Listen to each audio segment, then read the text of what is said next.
The first thing I noticed at my son's funeral wasn't the coffin. It was the empty front row. It yawned open like a mouth missing teeth, polished wood gleaming under the church lights, waiting for people who never came. My parents' names were printed in the program, right beneath mine. Reserved for family. I stared at the blank space until my vision blurred, until the ache behind my eyes turned into something sharp and dangerous. My son Noah would have noticed too. He always noticed absence. He used to ask why some kids didn't have dads at school pickup, or why grandma never stayed long at birthdays. He had that quiet empathy, the kind that settles into your bones.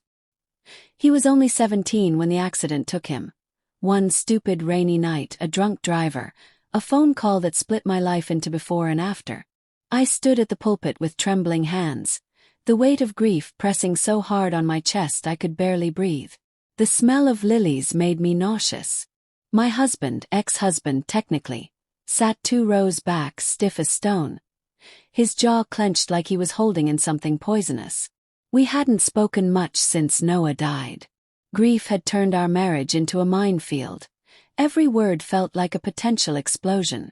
I scanned the pews again. Friends, co-workers, Noah's teachers, even kids from his robotics club were there.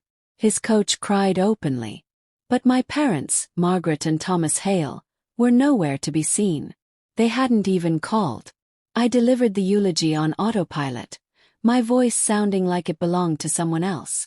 I talked about Noah's laugh, the way it surprised him every time, like he hadn't expected joy to arrive so loudly. I talked about how he wanted to study environmental engineering, how he believed the world was broken but fixable. When I reached the part about family, my throat closed. Some people, I said slowly, choosing each word like it might cut me, show up in love. Others show up in silence. A murmur rippled through the church. I didn't look at anyone. If I did, I might shatter. After the service, I stood by the grave while the earth swallowed the coffin inch by inch. The sound of dirt hitting wood is something you never forget. It's final, merciless. My hands were numb. I felt hollowed out like grief had scooped me clean.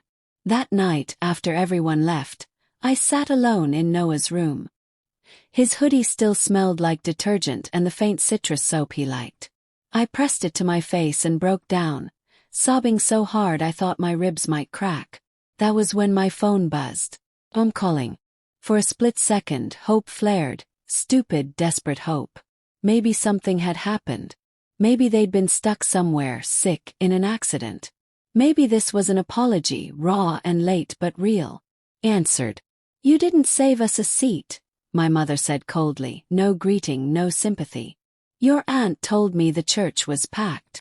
I stared at the wall, my heart pounding. You didn't come, I said. My voice sounded scraped raw. Well, she replied, sighing, funerals are so depressing.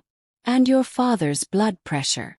Our grandson is dead, I whispered. There was a pause. Then, we'll talk later. I'm busy. The line went dead.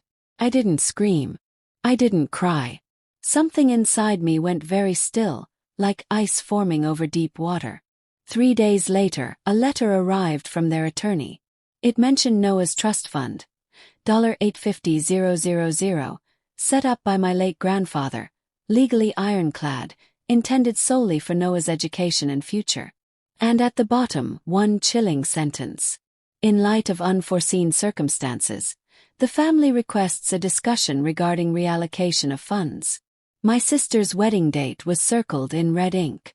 And suddenly, the empty front row made terrifying sense. The meeting was scheduled at my parents' country club, of all places. White columns, valet parking, soft piano music drifting through the lobby like nothing bad had ever happened there. I wore black, not for fashion but armor.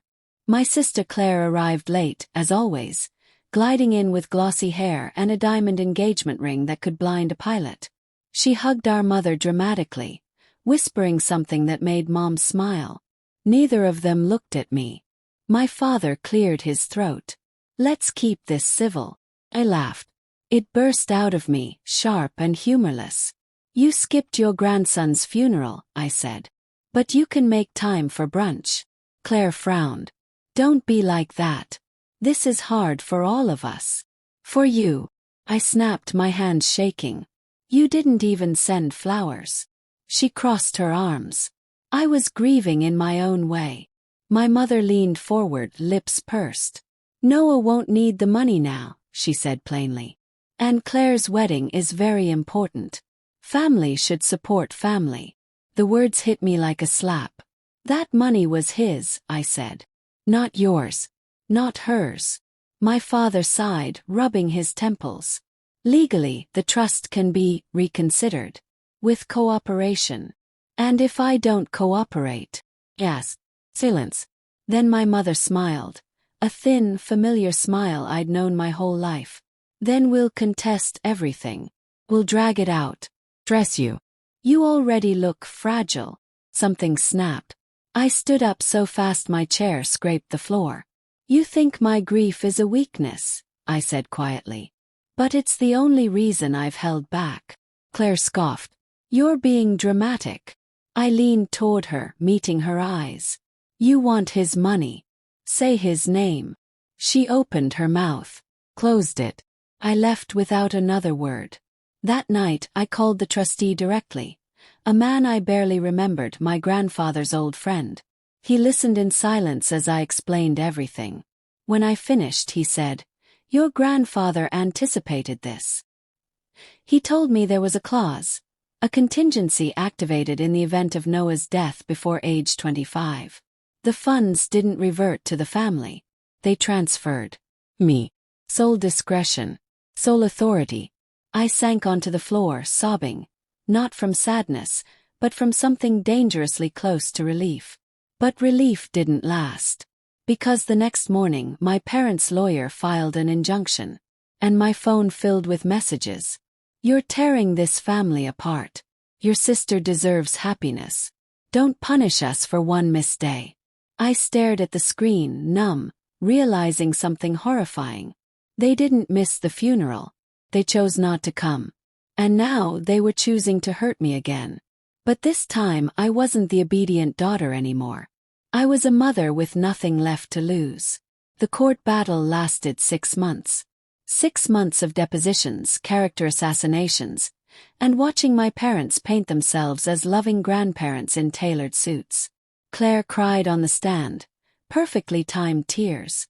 They called me unstable, bitter, manipulative. My ex-husband testified for me. That shocked everyone. I wasn't a good husband, he said honestly.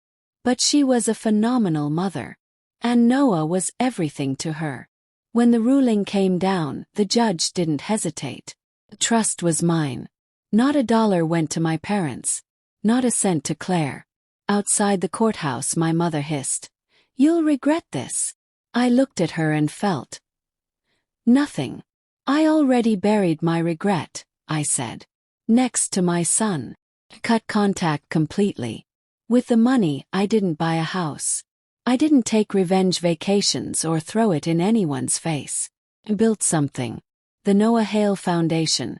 Scholarships for kids like him. Quiet dreamers. Builders. Fixers of broken things. At the opening ceremony, a boy with nervous eyes thanked me for believing in him. His voice shook the same way Noah's used to when he was excited. I cried in the bathroom afterward. Not from grief, but from pride. Some nights are still hard. Grief doesn't disappear.